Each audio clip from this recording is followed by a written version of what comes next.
जय हिंद students, welcome back again. This is Divyanshu Pandey. आज की इस क्लास का हमारा टॉपिक आर्कटिक एक्सरसाइजेस से रिलेटेड है, जिसको नाटो की सेनाएं कंडक्ट कर रही हैं। तो चलिए शुरुआत करते हैं आज के सेशन की। हम सभी जानते हैं कि नाटो यानी कि नॉर्थ अटलांटिक ट्रीटी ऑर्गेनाइजेशन, जिसमें 32 प्लस कंट्रीज शामिल हैं, उनके द्वारा सबसे बड़ा एक्सरसाइज आर्कटिक एक्सरसाइजेस की एक सीरीज वीक लॉन्ग एक्सरसाइज चल रही है, जहां पर इनका सबसे न्यूएस्ट पार्टनर, जिसका नाम फिनलैंड है, वो कंट्री इनके साथ आकर पार्टिसिपेट कर रही है।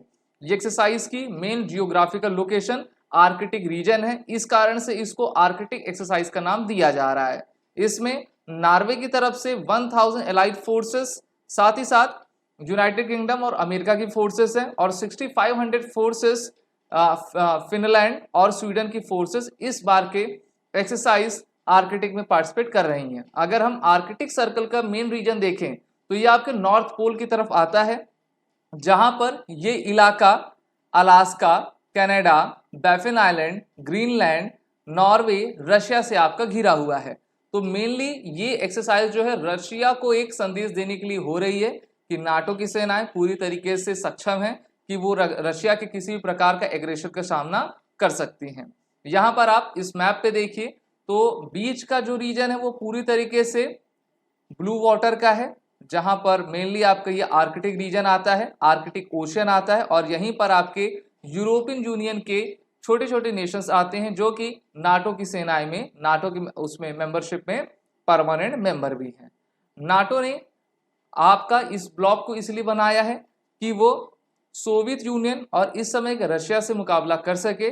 और हम सभी जानते हैं कि पिछले साल फरवरी 2022 से ही रशिया ने एक फुल स्केल का इन्वेजन यूक्रेन के खिलाफ कंडक्ट किया है।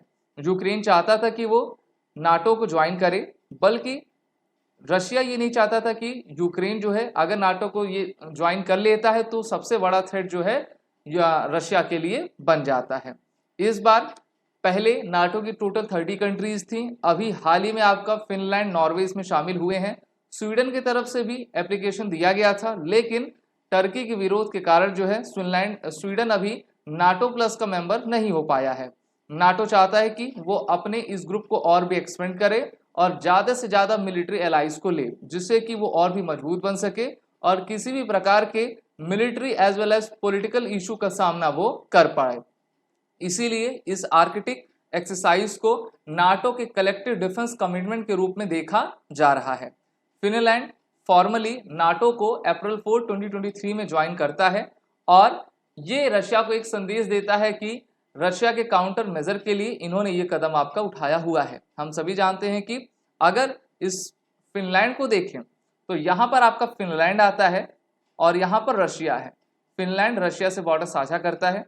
रशिया ने काफ़ी बार धमकी भी दी है कि अगर कोई देश रशिया यूक्रेन के युद्ध में आता है तो उसको भी जो है आपका काफ़ी भारी सामना, क्षति पहुंचाई जाएगी। फिनलैंड के बगल में स्वीडन और नॉर्वे हैं, तो नॉर्वे फिनलैंड तो आपका सदस्य है, लेकिन अभी स्वीडन की एप्लीकेशन पेंडिंग रखी गई है। और रशिया ये नहीं चाहता था कि यूक्रेन में जो है नाटो की सेनाएं आएँ। और 2014 में आपको याद होगा कि क्रीमिया पर रशिया ने एनेक्सेशन किया हुआ है, और उसके बाद ही से G8 में रशिया जो शामिल था उस ग्रुप ऑफ 8 से रशिया को हटाकर ग्रुप ऑफ 7 में आपका कन्वर्ट कर दिया गया है। तो एक तरीके से हम देख पा रहे हैं कि दो महाशक्ति अमेरिका और रशिया के बीच में ये आपका एक डिप्लोमेटिक, पॉलिटिकल और मिलिट्री लड़ाई चल रही है। नाटो के बारे में जान लें तो नाटो को नॉर्थ अटलांटिक ट्रीटी के अनुसार आपका बनाया गया था, जिसको वॉशिंगटन ट्रीटी कहते हैं।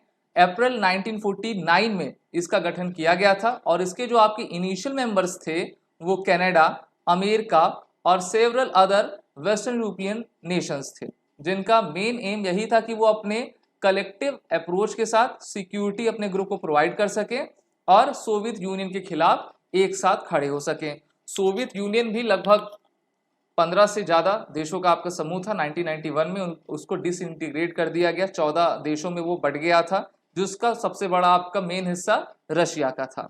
नाटो की स्थापना आपने देखी 1949 वॉशिंगटन अमेरिका में हुई।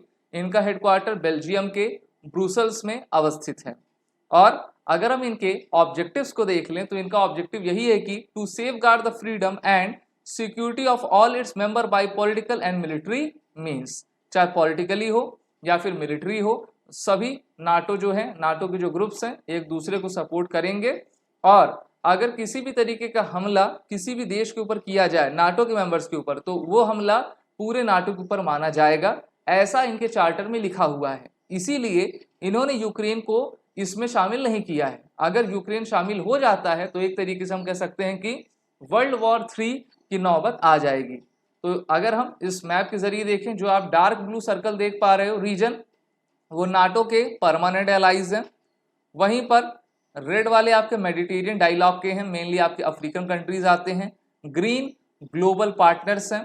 फिर यहाँ पर पार्टनरशिप फॉर पीस आप देख सकते हो, और इस्तानबुल कोऑपरेशन इनिशिएटिव, यहाँ पर छोटे देश जो कि अरब वर्ल्ड के आते हैं, ये सभी इसमें मेंबर हैं। इंडिविजुअल पार्टनरशिप एक्शन प्लान जो है इन्होंने यूरोपियन यूनियन के कुछ नेशंस को लेकर आपका बनाया हुआ है, जो कि नाटो को सपोर्ट किया करते हैं।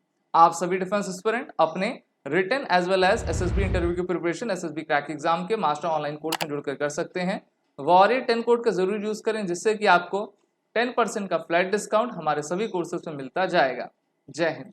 अगर आप एक डिफेंस एस्पिरेंट हैं और SSB interview, NDA, CDS, AFCAT जैसे एग्जाम्स के लिए प्रिपेयर कर रहे हैं, तो आप एसएसबी क्रैक एग्जाम्स के कोर्स को चेक करना ना भूलें। आप हमारी लर्निंग एप्लीकेशन को गूगल प्ले स्टोर से भी डाउनलोड कर सकते हैं।